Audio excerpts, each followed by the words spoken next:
SONS Online. Série podcastů o životě se zrakovým postižením.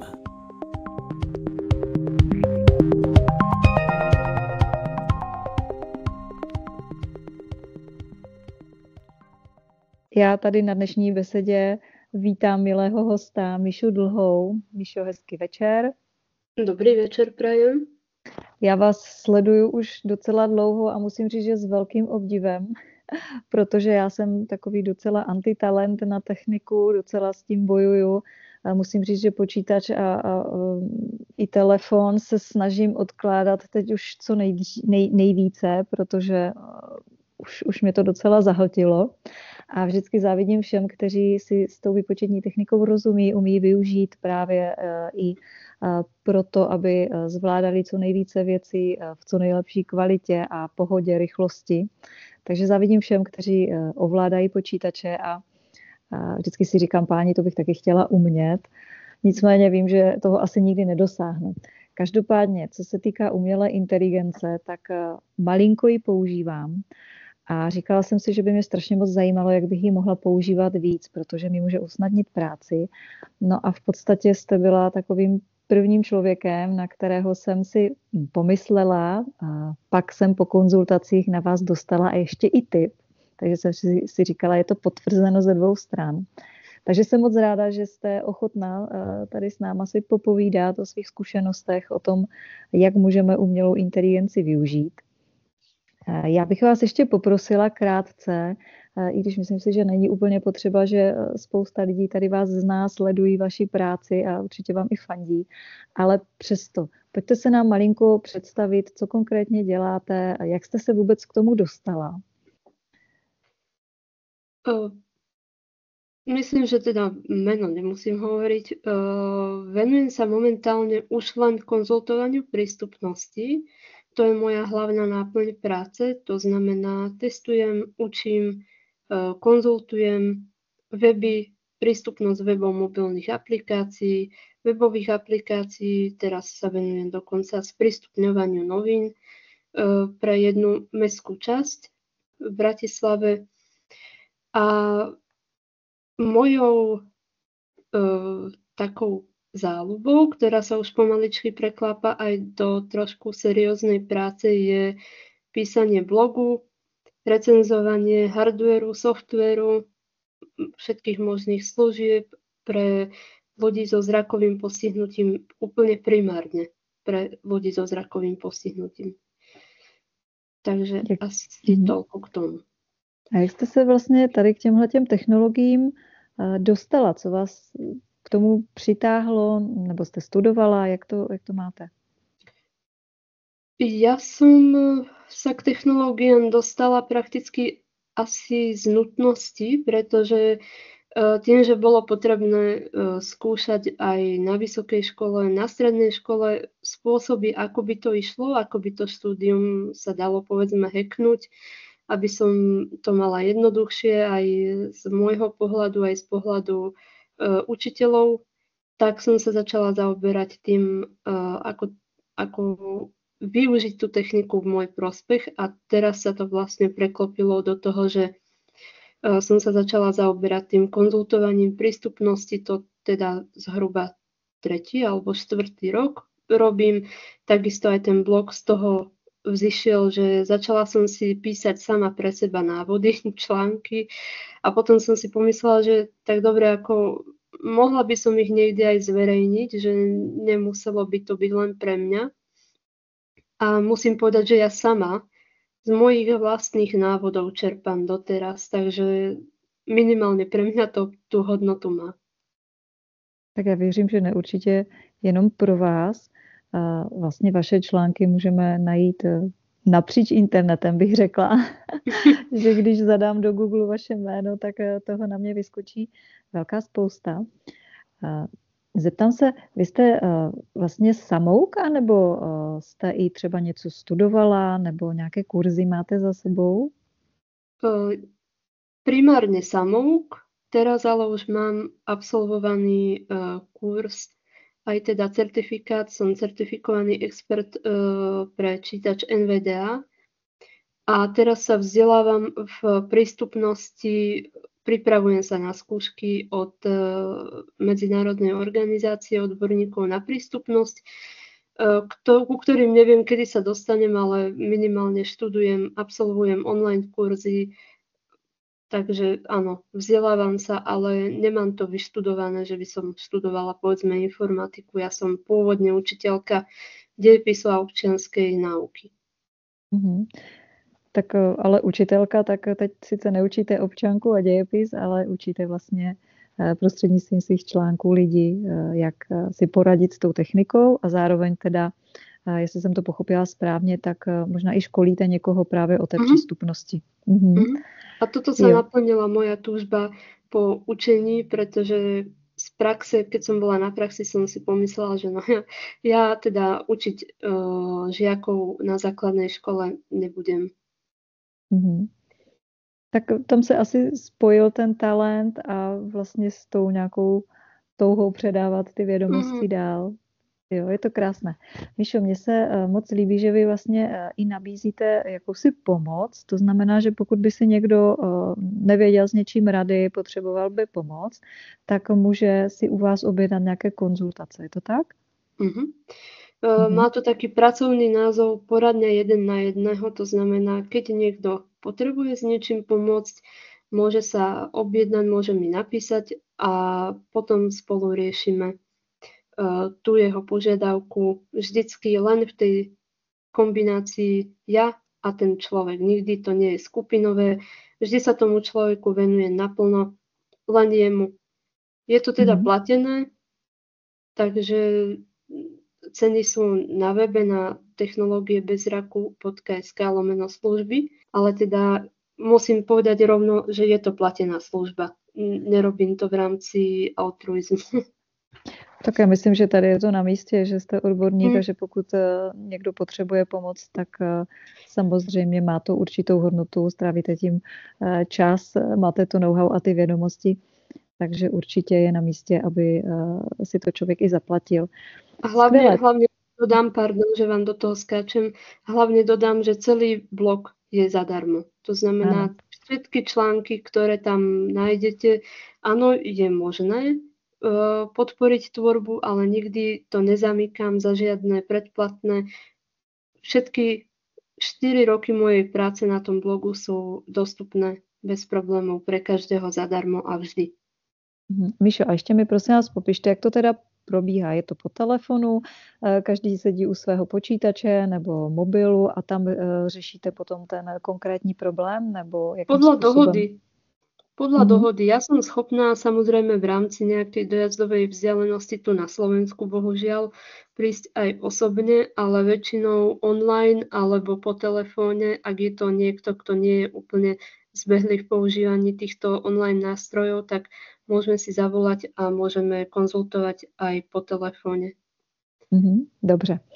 Tak jo, tak já vám držím palce, ať se vám to daří i tato služba, protože myslím si, že je potřebná a ne vždycky se dostaneme do nějakých organizací a ne vždycky na nás mají úplně čas a podobně, takže já určitě vám fandím a je skvělé, že tady tato možnost tady je.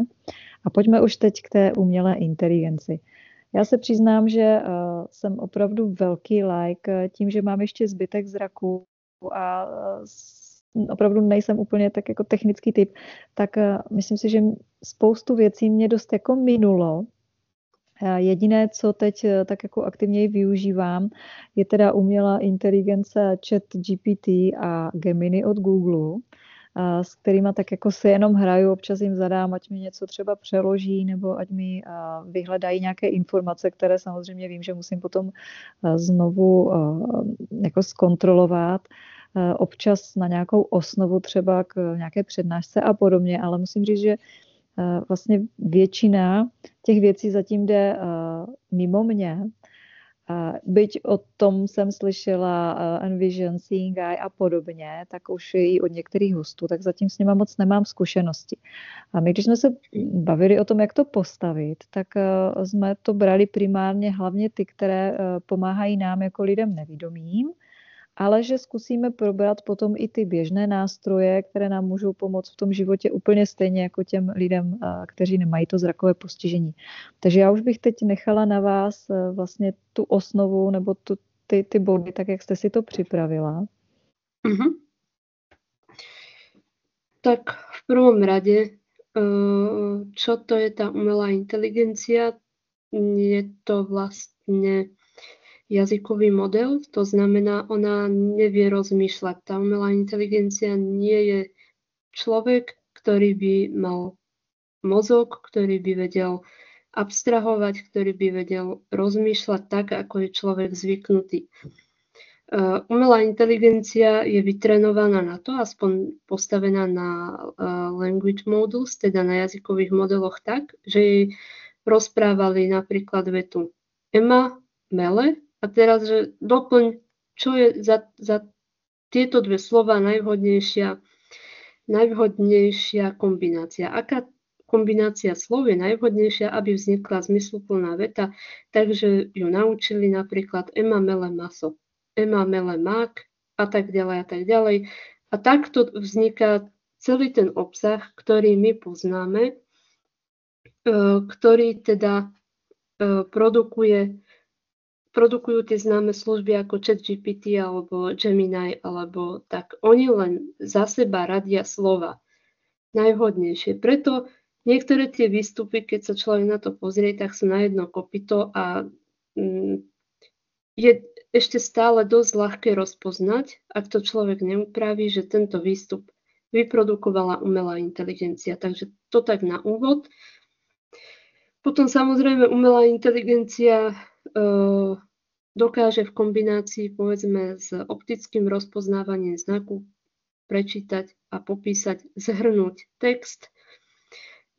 To je napríklad celkom dobrá funkcia Envision AI, ktorej keď naskenujete viac strán textu, povedzme návod a položíte jej otázku, povedz mi, aké parametre má mať povedzme nabíjačka.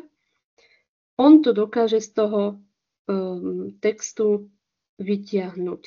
Ak sa tam hovorí niečo o parametroch nabíjačky, prúd a tak ďalej a tak ďalej. Toto vie. A na základe toho takzvaného promptu, to znamená nejakého príkazu, s nami táto umelá inteligencia interaguje. To znamená aj v aplikáciách, ktoré pomáhajú nám, ľuďom so zrakovým postihnutím, je tento prompt, ktorý, aj keď vy stlačíte tlačítko, povedzme, tak on ale dostane nejaký príkaz, nejaký prompt a na základe toho robí to, čo sa mu zadalo. Takto to môžem popísať veľmi zjednodušene. Samozrejme, nie som vývojár ani nie som tvorca umelej inteligencie, takže toto je fakt len veľmi laické vysvetlenie.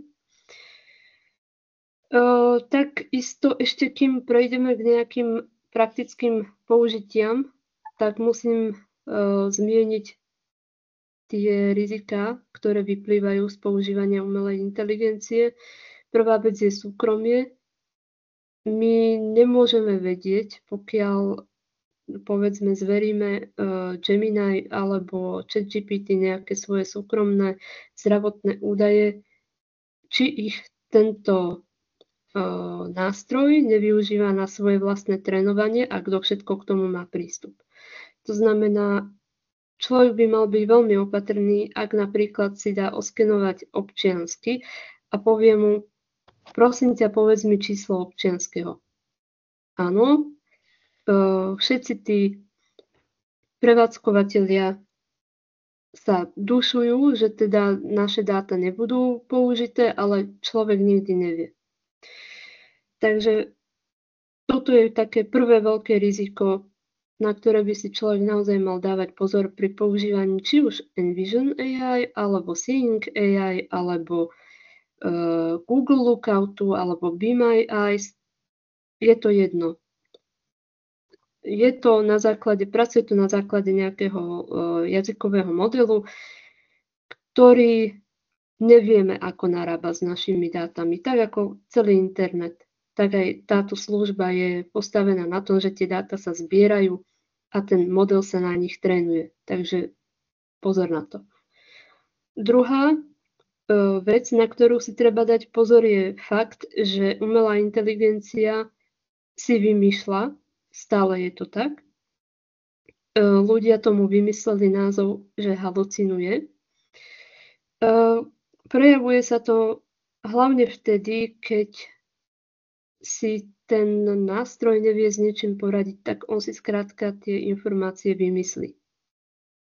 Vymyslí si štúdie, ktoré nikdy nevznikli, vymyslí si zdroje, ktoré nie sú platné. Jednoducho tie informácie, ktoré od tej umelej inteligencie ťaháme, môžu, ale aj nemusia byť pravdivé. A toto je veľký problém.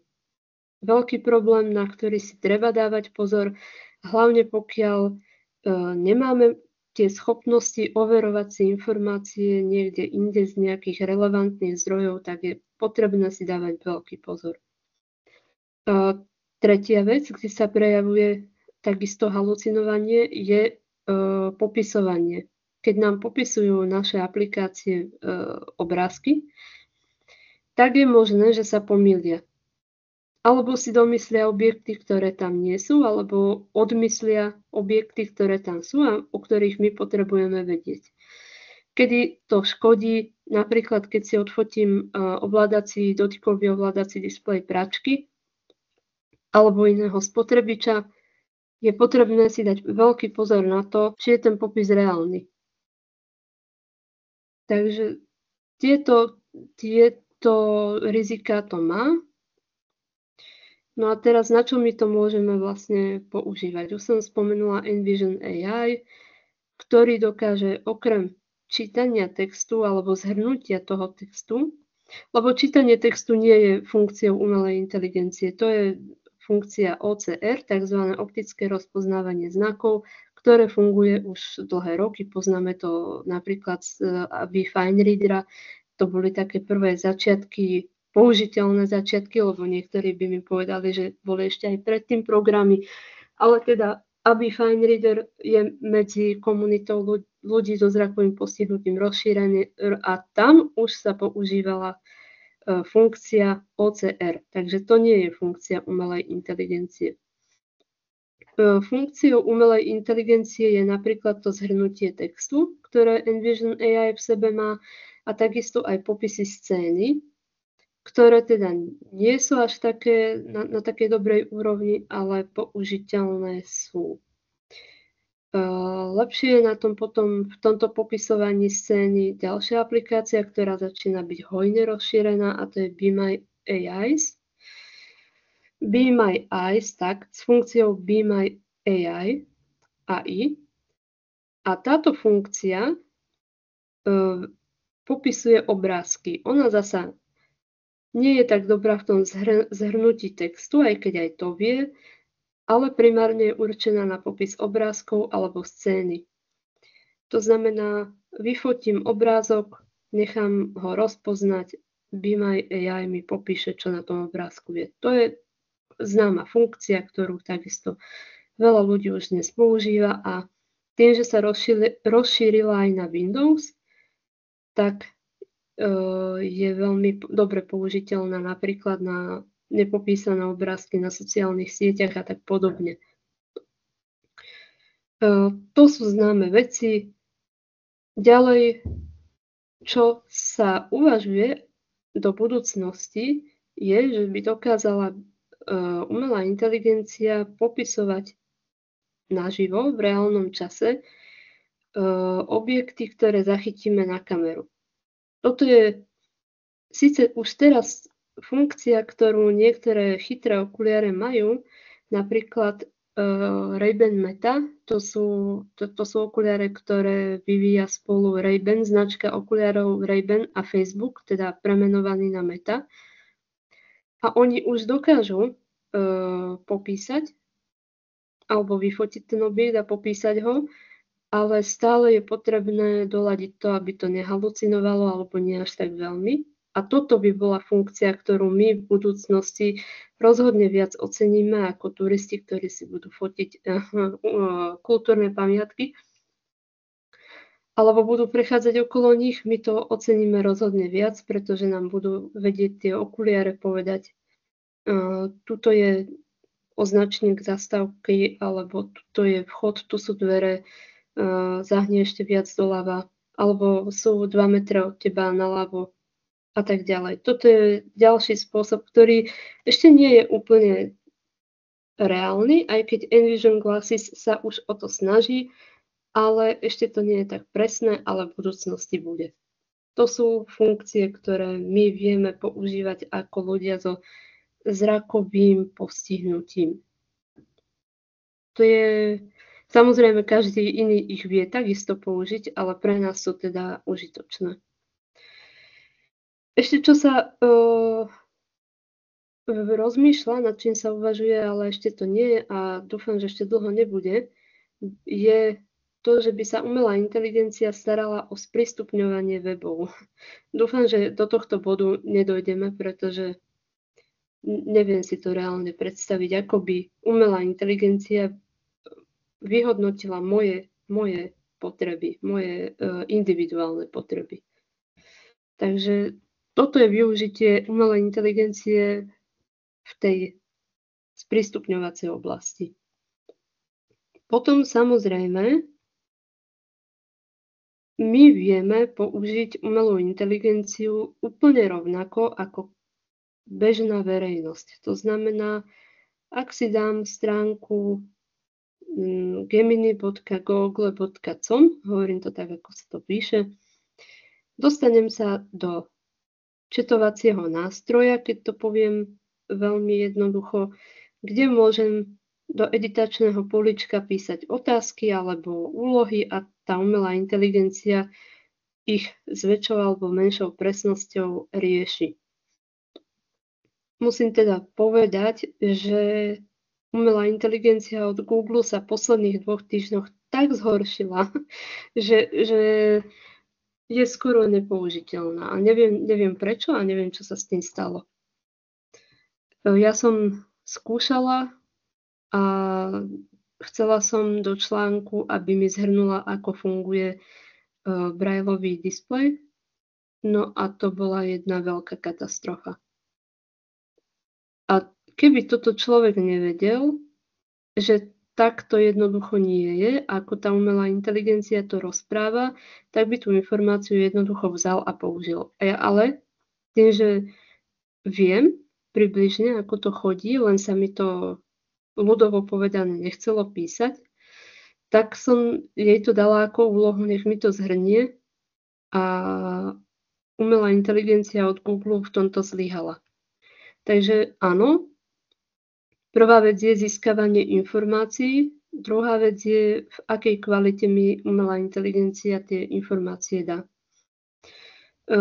ChatGPT to zhrnul, tento dokázal, takže prakticky v tom článku najnovšom je kúsok použitý od umelej inteligencie s tým, že je to mnou upravené a zasadené do kontextu toho článku, tak aby to nevyzeralo ako, že to umelá inteligencia písala. Ďalej, čo my môžeme robiť? Môžeme mu povedať napríklad, dať mu nejaký text a povedať mu, zhrň mi tie najdôležitejšie informácie z článku, povedzme. To dokáže to aj platená, aj neplatená verzia, k tomu sa za chvíľku dostanem, ale zasa, najdôležitejšie informácie podľa koho?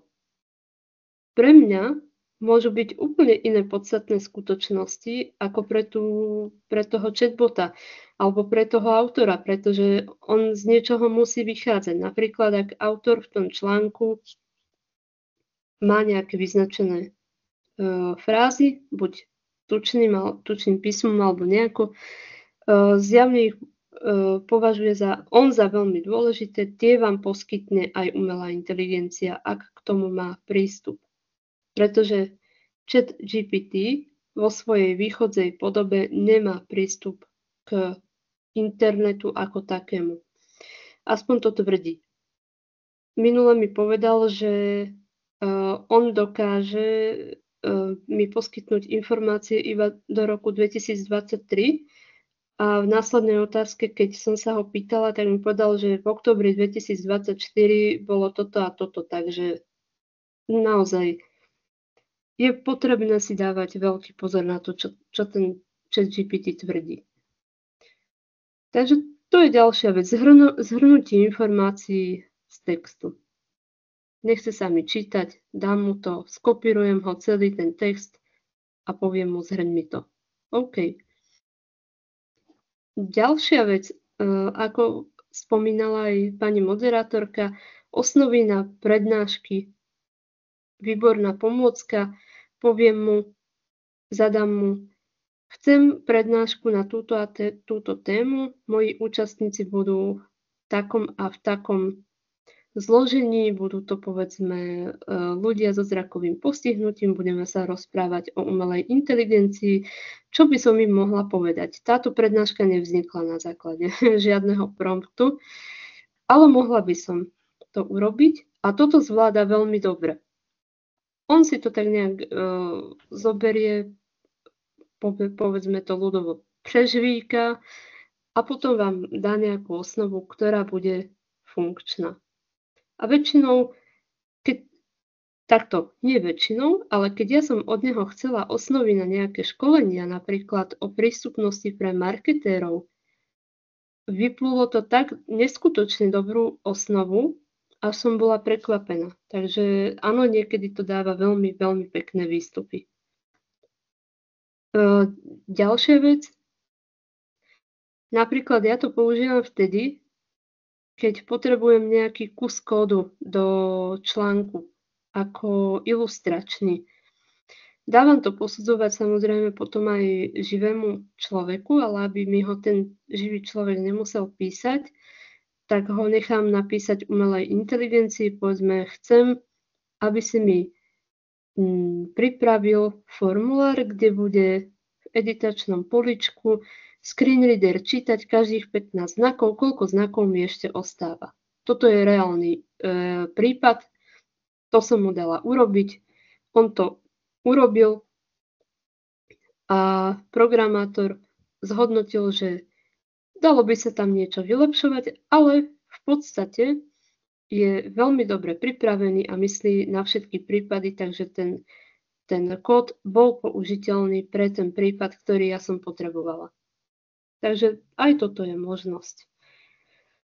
Napríklad ďalšia vec, ktorú používam niekedy, je, že mu poviem, zostav mi tabuľku v HTML kóde, pretože ja tie články formatujem v HTML kóde, to sú také značky, ktorými určím, že toto chcem, aby bolo tučný text, toto chcem, aby bol nadpis, toto chcem, aby bola tabuľka, toto chcem, aby bol odkaz. Aby som to nemusela robiť ja, tak mu pripravím ten prompt, to je to zadanie, ten príkaz, to, čo od neho chcem, a on mi tú tabuľku napríklad vie urobiť. Ja tým, že HTML kód ovládam, viem si to dorobiť, viem si to doupravovať, ale v podstate to zvláda. Takže zase takáto vec je k dispozícii. Čo bude do budúcnosti? Už to teda majú k dispozícii používateľia, ktorí si za ChatGPT platia. Toto je teda ChatGPT zatiaľ. Tak, tí majú teraz najnovšie k dispozícii možnosť rozprávať sa s tou umelou inteligenciou. To znamená, môžu ju ako pri bežnom rozhovore prerušiť, klásť jej doplňujúce otázky a ona im späť odpovedá. V súčasnosti my, ktorí si za umelú inteligenciu neplatíme, máme možnosť len to, že čo sa týka desktopu, že my jej napíšeme to zadanie, ona vráti nejaký textový výpis a ja si ten výpis, ten výstup môžem dať prečítať. Teraz to bude tak, že spustím mikrofón a začnem sa s ňou rozprávať tak, ako povedzme sa budem rozprávať s vami. Vy sa ma budete pýtať, ja vám budem odpovedať a toto v reálnom čase bude umelá inteligencia zvládať. Takže ďalšia dosť užitočná vec, napríklad v kombinácii s tým, keď raz budeme mať možnosť nechať si popisovať prostredie naživo, tak to bude super vec, že sa jej budem môcť opýtať, že povedzme, ona mi povie, dvere sú naľavo a ja sa opýtam, čo ja viem, si vymyslím, v akej výške je kľúčka. Ona mi naživo bude vedieť odpovedať. Ale toto teda je ešte hudba nie príliš vzdialenej, ale ešte v budúcnosti. Takže toto je ďalší spôsob, ako by sme mohli používať umelú inteligenciu. Samozrejme, umelú inteligenciu má aj Microsoft, volá sa Copilot alebo Copilot.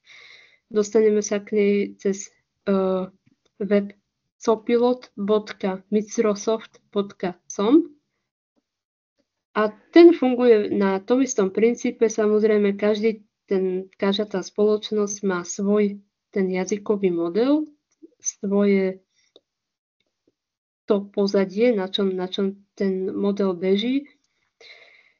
A v tomto Microsoftom modeli sa mi veľmi osvedčilo vyhľadávať si napríklad návody, keď som nevedela niečo urobiť v Exceli. Keďže je to model priamo od Microsoftu, tak je veľmi dobre vytrenovaný aj na toto, aby vám vedel pomôcť, keď niečo v tých Microsoftích produktoch vám nejde. Ja som potrebovala, ani už neviem, čo som riešila, niečo s časmi v Exceli, nešli mi zapisovať, tak som to s ním poriešila a teda navrhol mi riešenia, o ktorých som už vedela, takže až tak mi veľmi nepomohol, ale minimálne som vedela, že to, čo hovorí, je pravda. Takže toto všetko sú prakticky veci, ktoré my vieme používať a toto je use case alebo prípad použitia alebo možnosť, ako vedia umelú inteligenciu využívať všetci. Či už sú ľudia so zrakovým postihnutím alebo bežná verejnosť. Oni všetky tie prostredia, či už toho Copilotu, alebo Gemini, alebo aj ChatGPT sú prístupné. To znamená, keď ja prídem na stránku chat.openai.com, tak sa rovno dostanem do editačného pola, kde môžem zadať svoju otázku. To isté, keď prídem na ten web gemini.google.com a to isté aj na tom Copilote. Sú aj iné jazykové modely, s ktorými ja nemám skúsenosť, ale používa ich napríklad doplnok do NVDA, ktorý popisuje tiež obrázky, ale teraz si ani za ten svet nespomeniem na názov. To je jedno. A v tomto modeli v tomto doplnku si vy viete vybrať, ktorý jazykový model vám bude popisovať tie obrázky. Vždy ten model sa akoby sústredí na niečo iné. Viete dostať vždy od toho modelu nejaký trošku iný výstup. Niektorý je presnejší, niektorý je menej presný, niektorý sa zameria na iné detaily, niektorý úplne niečo iné vypichne. Takže pokiaľ človek má tú možnosť a tú schopnosť, tak je fajn, že vie striedať tie jazykové modely. Minimálne vo webovom prostredí ten Copilot, Gemini a ChatGPT sú použiteľné bez ohľadu na to, či si to človek platí alebo neplatí. Funkcie oproti verzii zadarmo sú asi v tom rozšírené, že človek, keď ide na neplatenú verziu, má len určité množstvo otázok, ktoré môže tomu najrozšírenejšiemu alebo najvylepšenejšiemu modelu jazykovému položiť. Neviem presne, koľko to je teraz, aký je ten denný limit, ale keď napríklad dám upraviť mu súbor, tak mi ho upraví, ale po tej úprave mi napíše, vyčerpali ste denný limit, prechádzam na nižší model. Nižší model znamená, že tie výsledky môžu byť menej presné, alebo tá reč môže byť trošku horšia, alebo teda ten výstup textový môže byť trošku horší. Napríklad v tom nižšom jazykovom modeli sa stáva, že ja sa ho pýtam po slovensky, on chudák, že nevie, čo by povedal, tak začne na mňa po anglicky a takéto excesy ešte ten model má. No a AI, umelá inteligencia, je aj na mobiloch.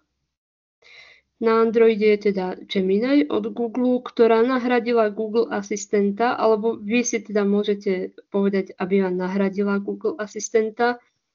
Až na to, že som z toho sklamaná, pretože mi napríklad nedokáže niektoré aplikácie otvárať, keď mu poviem, hej, to slovo na G, nebudem to hovoriť, pretože sa mi zapne asistent a bude to tu rušiť. Keď mu poviem ja, otvor mi Tipsport, tak on mi povie, túto aplikáciu nemáte nainštalovanú na vašom zariadení, ponúkam ti, tu si pozri webové výsledky. Pritom ja tú aplikáciu nainštalovanú mám, testovala som ju, používala som ju, takže zlyháva v takých základných veciach, v ktorých ani Google asistent, ktorý bol oveľa hlúpejší, nezlyhal. Ale zasa, môžem Gemini použiť ako aplikáciu na Androide na takmer tie isté úlohy. Napríklad môže mi prekladať, môže mi zhrnúť nejaký text, ale tu už by som sa opakovala. V každom prípade na Androide je možnosť používať Gemini, takisto aj Copilota a takisto aj ChatGPT. Na Samsungoch, telefónoch od výrobcu Samsung je Galaxy AI, ktorá je priamo integrovaná do tých najnovších modelov telefónov a tabletov, ktorá tiež pomôže s nejakou sumarizáciou textu. Napríklad môžem jej povedať, prelož mi tento mail do angličtiny tak, aby vyznieval v profesionálnom štýle. To samozrejme zvládajú aj aplikácie doinštalované do mobilu a takisto aj tie webové verzie. Ale keď to máte priamo v telefóne a môžete na Samsung klávesnici vyvolať mikrofón, kde mu toto poviete, alebo editačné poličko, kde mu tento prompt, ten príkaz napíšete, tak je to vždy lepšie. Je pravda, že ani Gemini, ani Galaxy AI a ani Apple Intelligence, čo je priamo vstávaná umelá inteligencia v Apple, nevedia dostávať príkazy v slovenčine zatiaľ.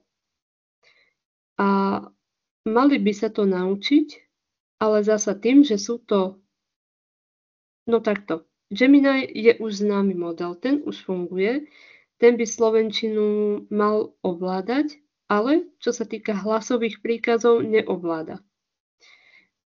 Keď ideme ku Galaxy AI, oni majú vlastný jazykový model, ktorý na slovenčinu ani češtinu nie je natrénovaný. To je to, čo som vysvetľovala na začiatku, že oni musia ten model pre tie konkrétne jazyky vyslovene natrénovať, aby vedeli tie slova skladať za sebou a aby aj tým slovám našim rozumeli. No a Apple Intelligence to je taká zapeklitá vec, pretože v Európskej únii ani nebude zatiaľ prístupná, pretože ju Európska únia má nejaké ťahanice s Appleom, jednoducho, aby som to zjednodušila, a niektoré tie funkcie Apple Intelligence nechce Európska únia pustiť. Takže tam je to hudba budúcnosti, kedy budú používatelia Apple mať plnú funkcionalitu tejto služby alebo tejto umelej inteligencie priamo na zariadení. Na týchto mobiloch, ešte keď sa vrátim k tomu súkromiu, tak by to mohlo teoreticky byť bezpečné, ak výrobcovia nebudú samozrejme klamať, čo sa stať môže, ale sľubujú, že tie operácie, tie výpočty, ten výstup bude prebiehať s tým, že použijú hardware toho telefónu, lebo keď ideme na web, tak to, aby nám umelá inteligencia dala ten výstup, tak to sa spracúva na, povedzme, serveroch, alebo poviem ľudovo počítačoch, áno, napríklad od Google, alebo od OpenAI, alebo od Amazonu. Podľa toho, ktorá spoločnosť si u koho tie servery prenajíma. A tým je ešte viac ohrozené to naše súkromie teoreticky. Netvrdím, že úplne, ale môže byť. Ale keď budeme mať tú umelú inteligenciu na svojom telefóne, tak výrobcovia sa dušujú, že bude spracovávaný ten výstup, aspoň veľká časť, na priamo zariadení, to znamená, nebude sa odosielať nikam na žiadny iný server, žiadneho Google ani nikoho iného. Celá tá operácia prebehne u nás na telefóne. Tak to je asi taký rozdiel a možno, že aj motivácia, prečo vyskúšať umelú inteligenciu na telefónoch, keď raz bude v našich jazykoch dostupná. Ja si myslím, že to by bolo asi aj narýchlo všetko. Neviem, či máte, pani moderátorka, nejaké otázky? Tak já mám ještě dotaz, který už jsme spolu probrali tak lehce.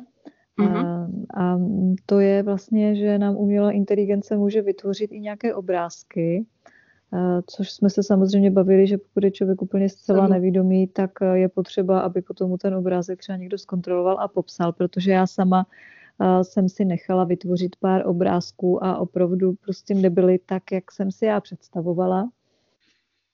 Potřebovala jsem taky do prezentace prostě nějaké obrázky a jako nebyly všechny použitelné, potřebovala jsem taky kontrolu vlastně někoho, ale nakonec jako jsme společně vybrali. Bylo to taky úplně přesně tak, jak jste říkala, že vlastně mi to udělalo ty obrázky asi 3 a potom už jsem nemohla, protože jsem překročila nějaký ten limit té neplacené verze, tak jenom jestli tady pro někoho, kdo by chtěl třeba tohleto použít, jestli máte nějaký tip nebo kam se obrátit na ty obrázky. Samozrejme, na tvorbu obrázkov je k dispozícii tzv. Microsoft Designer. Samozrejme sú aj iné ako DALL-E a tak ďalej, ale k tým sa mi nepodarilo momentálne v bezplatnej verzii vôbec dostať. Ale tento Microsoft Designer je limitovaný, ale môže vám vytvoriť nejakú sadu, myslím, že zrovna 3 obrázkov a viac nie. A funguje to, no ja som mu zadala, vytvor mi mačku, ktorá bude mať jedno oko modré a jedno žlté. Tak on mi vytvoril mačku, ktorá mala obidve oči zelené. Takže a ešte keď som dala ten obrázok popísať Be My AI na počítači v tých ranných začiatkoch, tak ona mi dokonca opísala, že tá mačka má jedno oko modré a druhé zelené a ja som to použila do prezentácie, pretože som na tom postavila celý jeden blok toho, čo som potrebovala tým ľuďom povedať a pritom to bola čistá nepravda. Takže áno, obrázky tvoriť môžete, ale je nevyhnutné, aby ich skontroloval človek, ktorý vidí. Nie je ani, pokiaľ sú to obrázky, ktoré mi poslúžia do prezentácie úplne nezáleží, čo na tom bude. Samozrejme, on nevytvorí nič, čo by bolo nevhodné alebo tak. Tak je to jedno, ale pokiaľ ja ten obrázok potrebujem, aby zodpovedal presne tým mojim kritériám, ktoré som mu zadala do toho promptu, do toho príkazu, tak je nevyhnutné, aby ho niekto skontroloval. Ono je ešte vlastne lepšie, keď viete po anglicky a tie prompty, tie príkazy, to, čo od nich chcete, to zadanie, mu zadáte v angličtine. Vtedy sú tie výsledky o 3 triedy lepšie. Ale ja si myslím, že keď už sa to raz vymyslelo, malo by to podávať rovnako dobré, konzistentné výsledky v každom tom jazyku, ktorý podporuje. Takže nebola som spokojná. Tak ani som to preto nespomenula, pretože neurobilo to, čo som ja od neho chcela. A ešte aj umelá inteligencia popísala nepravdu, takže bohužiaľ. Ale je to dobré vědět právě a dát si na to pozor. Já jsem zkusila obrázek, myslím si, že i od ChatGPT, a vytvořil mi nějakou ilustraci. Přišla jsem na to náhodně, protože tam někdy nabízí takové, co pro tebe dneska můžu udělat, a byly tam asi 3 nějaké nabídky a mezi jedněma bylo vytvořit karikaturu nebo ilustraci nebo něco takového, takže jsem si nechala udělat jen tak ze srandy vlastně ilustraci mého psa, který je černý a leží na gauči, a jako jo, ten obrázek byl povedený a ta ilustrace, musím říct, že teda dopadla mnohem líp než ten obrázek do té prezentace, který jsem chtěla spíše jako nějakou fotografii, a tak ten dopadl teda hrozně. Ano. Takže jsem ráda, že jsme to mohli takhle zmínit. A mě by pak ještě zajímalo, jestli jste se někdy už jako setkala s tím, nebo spíše možná i co o tom do budoucna víte, nebo co si možná i myslíte, jak je to s výukou jazyků přes umělou inteligenci, protože má to být taky taková jako docela zajímavá možnost, kterou by člověk mohl využít, tak jestli máte s tímto nějaké zkušenosti? Skúsenosti nemám, to by som skôr odkázala na články na portáli Pelion, ktoré písala kolegyňa Paulína Soušková, ktorá s týmto skúsenosť má. Ja si ale myslím, že pokiaľ budeme môcť napríklad už konverzovať s tým jazykovým modelom na tej plnohodnotnej úrovni a povedzme aj v bezplatnej verzii, tak ja si myslím, že by to mohlo ísť. Ja som sa pokúšala donútiť ho, aby ma učil nie síce cudzí jazyk, ale programovací jazyk, JavaScript, a nejako začal. A to, čo ma učil podľa kamaráta, nebolo od veci. Takže áno, ja si myslím, že aj toto je cesta. Niektorí ľudia to používajú dokonca na to, aby ich koučovala umelá inteligencia. Toto ja by som už napríklad nedopustila. Ale tak můžeme třeba tady, co se týká toho koučování, tak třeba ho požádat o nějaké otázky pro zamyšlení nebo pro nějaký osobní rozvoj asi, že? Takže i takto by se to dalo. A ještě mám jeden takový dotaz, protože já se teďka chystám do Budapeště na asi 4 dny. A chci se zeptat, zajímalo by mě, jaké zkušenosti, možná nějaký tip, jak si poradit s překlady, jestli tady něco třeba do mobilu nebo takhle máte vyzkoušeno, jak to použít, jak to udělat jako fakt prakticky. A tam, kde si nebudu vědět rady s angličtinou, zvlášť to Maďarsko, mi přijde, že tam úplně ta angličtina nebude všude, že spíše jsou orientovaní na němčinu, takže tam si vůbec neporadím. Takže zatím jsem fakt jako nikdy neskoušela ani překladače bez umělé inteligence, ani teda umělou inteligenci. Tak jestli na tohle máte nějaký tip, radu? Áno, teraz tá platená umelá inteligencia dokáže prekladať tak, že vy jej poviete vetu po česky, ona ju preloží do maďarčiny, ten človek na vás bude rozprávať po maďarsky, on vám to preloží do češtiny. Ale tieto funkcie teraz majú, a nie som si istá, toto je vo zvukovej podobe, budete sa rozprávať normálne. Ano.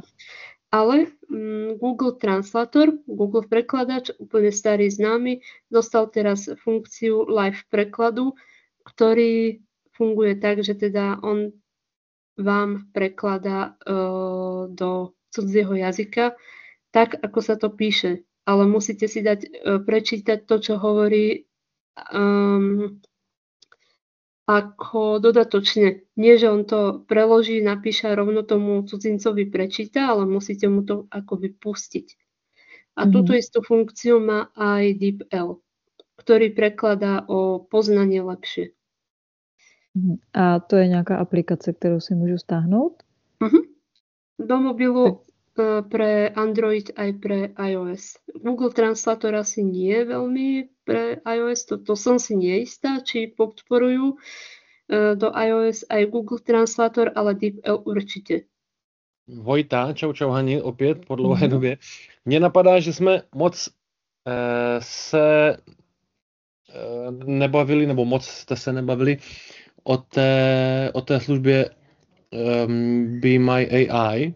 Co všechno, protože přece jenom to je asi teď ta nejrozšířenější jako k tomu nějak kompenzovat ten náš handicap, tak co všechno, jako máte zkušenost s tím, co všechno s tím lze dělat. Protože já nějaké své zkušenosti mám, tak mě to zajímalo, k čemu vlastně to lidi používají. Mně totiž přijde, že často slýchám jenom ten popis scény, ať prostě nejsme ochuzeni o to, tak jak to vidí vidící, ale já mám trošku dojem, že ty možnosti tam jsou daleko větší, k čemu to všemu použít. Takže jako trošku o tom. Nie sú. Ona tá Be My AI je vlastne, keď berieme konkrétnu funkciu, nie Be My AI z aplikáciu, ktorá má samozrejme úplne iné, tiež iné funkcie a vieme si zavolať živého dobrovoľníka a tak ďalej, o to nejde. Pokiaľ bereme Be My AI, tak primárne slúži na to, aby som ja mu vyfotila alebo nazdielala obrázok a opýtala sa, čo na tom obrázku je.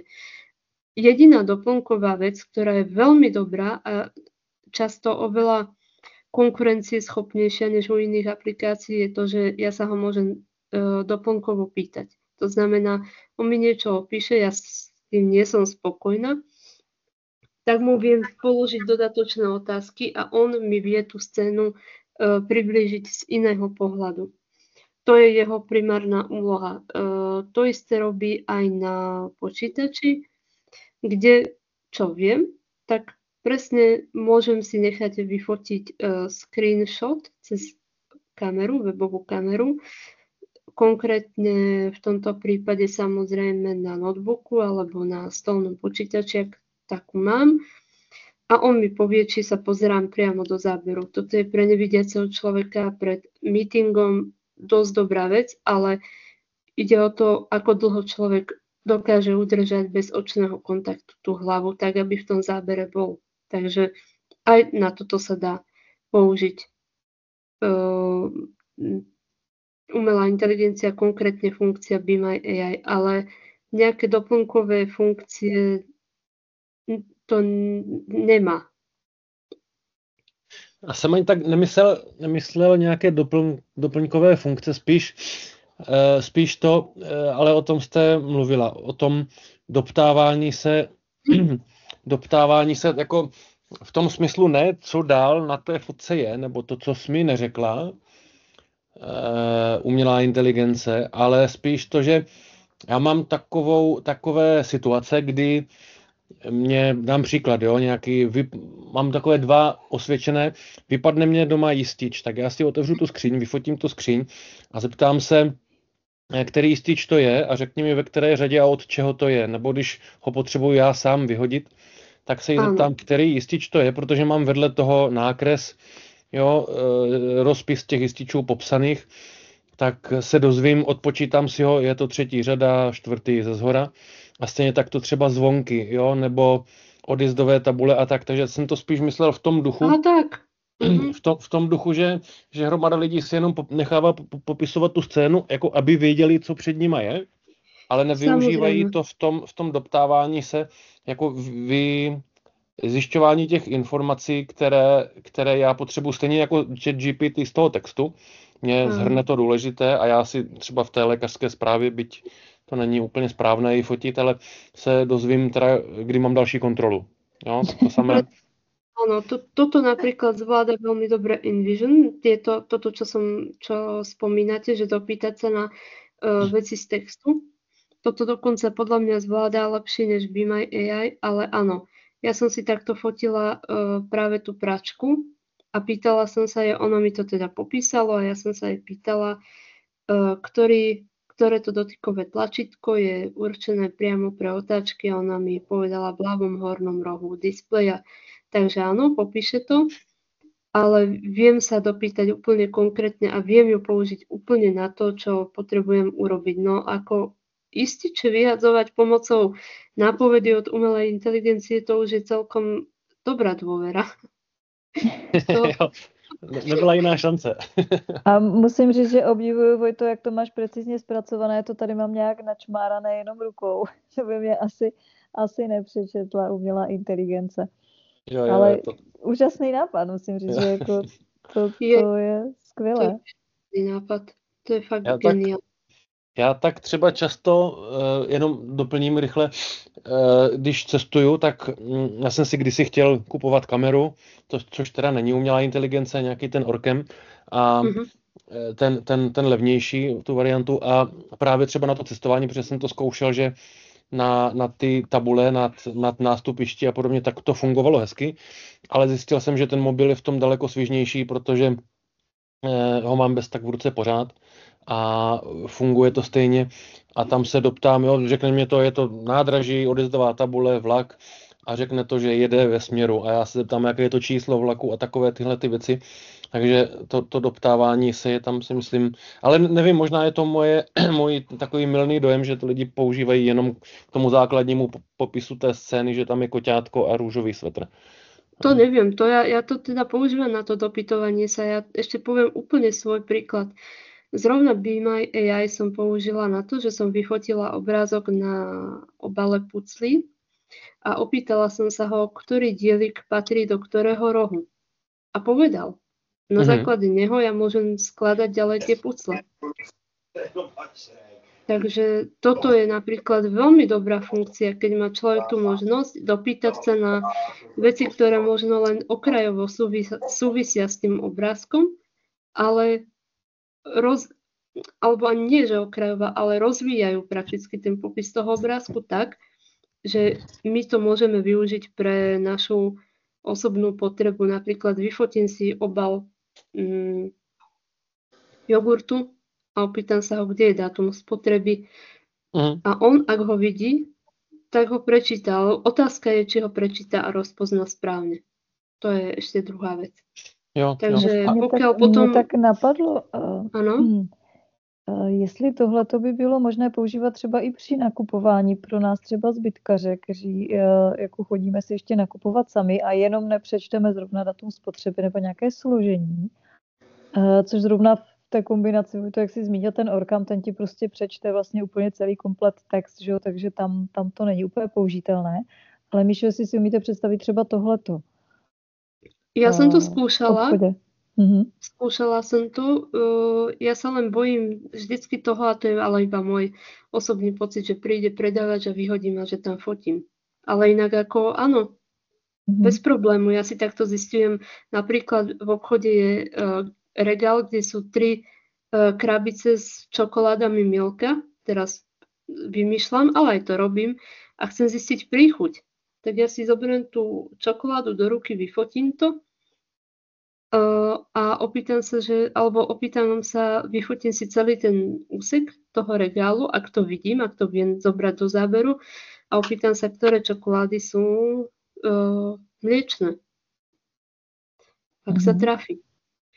Lenže, na čo som ja prišla, že on mi tú fotku popisuje z toho pohľadu, a ja neviem, či stále, ale robil to z pohľadu, ako by sa na vás pozeral živý človek. To znamená, že ak sedím v izbe, ak má popísať, či ja sa pozerám do záberu, tak on mne napríklad povie, že osoba sedí v miestnosti, na ľavo od nej je okno, lenže to okno je napravo odo mňa. A to ja považujem za veľký problém si uvedomiť, že či naozaj napríklad, keď fotíme v obchode, tak je to v poriadku, pretože samozrejme tú kameru máme tak, ako sa my pozeráme. Ale napríklad, ak by sme si robili tieto screenshoty s notebookovou alebo webovou kamerou na monitore, treba si uvedomiť, že je možné, že ten obraz bude prevrátený. Čo môže byť v niektorých situáciách dosť komplikované, ale áno, aj na toto sa to dá použiť. Zoberiem telefón, vyfotím si regál, opýtam sa, kde sú mliečne čokolády. Ak si zrovna nevymýšľa, aby ma uspokojila, tak povie. Lebo tam je problém v tom, že tá umelá inteligencia je nastavená na to, že musí nejak odpovedať. Nie vždy si vymýšľa, niekedy povie, fotka je príliš rozmazaná, ale niekedy si bez hanby vymyslí a povie mi, že čokolády sú, ja neviem, v 3. boxe naľavo od teba a potom zistí, že tam čokoláda ani není. Pretože on niečo vidí iné, než čo je realita.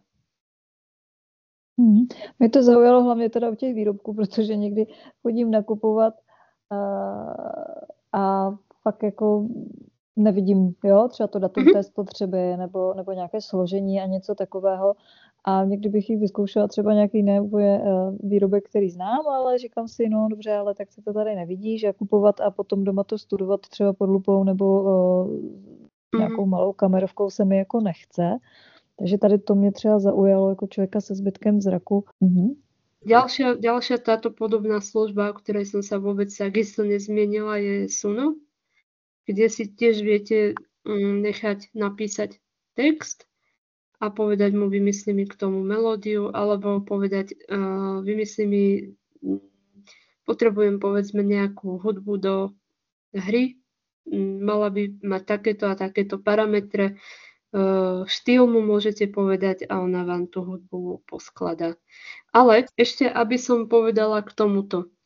Tuto nastáva veľký problém, že ak máte hru, alebo ak máte poskladanú takúto hudbu, ak máte vygenerovaný obrázok, ak máte text, ktorý použijete jednak jednej, vyprodukovaný od umelej inteligencie, autorské práva k tomu nemáte. To znamená, to nie je vaše. Ak vás niekto vykradne, ak vám tú hudbu niekto vezme, nemôžete robiť proti tomu nič. Takisto, ak by vám niekto skopíroval ten váš článok, pretože jednak jednej od umelej inteligencie, čo je síce nezistiteľné, ale on by to mohol tvrdiť a vy to nedokážete, tak nemôžete robiť nič. A obrázky takisto. Tieto obrázky, aj videá, generované umelou inteligenciou do budúcnosti budú mať aj vodoznak, že sú generované umelou inteligenciou, to znamená aj texty. To znamená ten článok, hudbu, obrázok môže hocikto vziať a vy sa nedomôžete ničoho. Dobře. Tak jo, tak z mojí strany asi dotazy bych řekla, že další nejsou. Děkuju za takový docela poutavý a zajímavý obsah. Jsem moc ráda, že jste to pozvání přijala, protože musím říct, že se mi moc líbí i váš projev a to, jak to popisujete. Je to takové, že mám chuť to zkusit i se svým odporem k těm technologiím. Tak si říkám, páni, Míša o tom tak moc hezky povídá, takže asi to možná taky zkusím. Tak já myslím, že tímto bychom mohli už tu dnešní besedu asi uzavřít. Míšo, ještě jednou moc děkuju za to, že jste byla ochotná nám tady nasdílet svoje zkušenosti.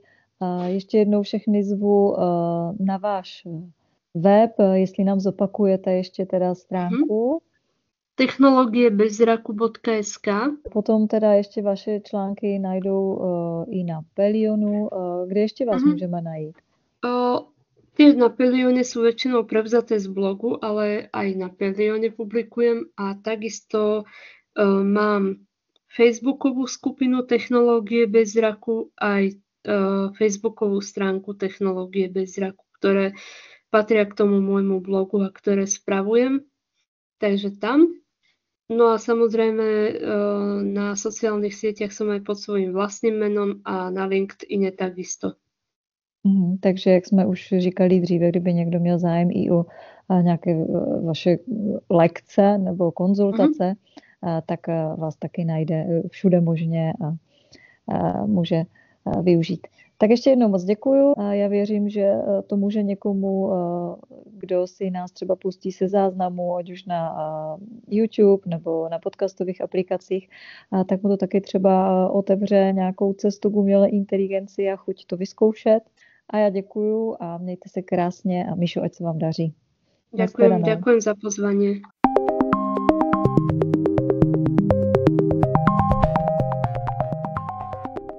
To byla Sons Online. Náš pořad najdete ve všech podcastových aplikacích a na našem webu. Těšíme se na slyšenou.